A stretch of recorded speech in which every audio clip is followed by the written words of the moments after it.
At what point did you realize she would never become your wife? He would never become your husband. The night before I was going to propose, she called and said through tears, "I need you to know that if you ask me to marry you, I will have to say no." That was only the start of the realization. Over the next week, she divulged how years earlier, she had been abducted and sexually abused, such that she could not have children, though she wanted kids. Moreover, there was a lot of trauma she had not processed. She had wanted to reveal all this earlier, but could never discern the right moment or find the courage.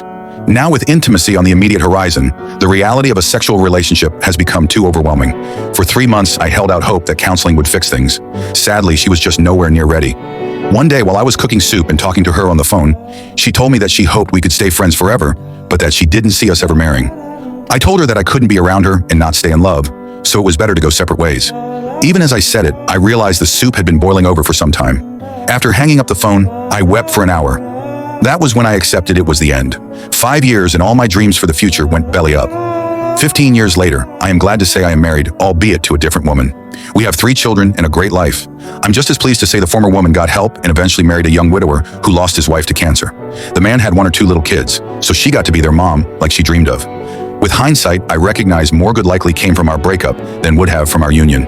This in turn has helped me to receive adversity and sorrow as potential stepping stones, rather than endpoints on life's path. Instead of becoming frozen in despair, I am convinced of the goodness that remains to be seen. Many years have passed without a word of contact, yet I still love the first woman.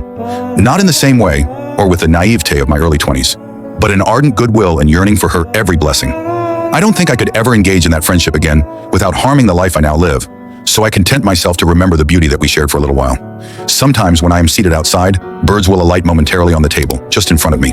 After they have rested, they fly off and are never seen again. The love one shares with another does not entitle the lover to the beloved, or else love would be a cage.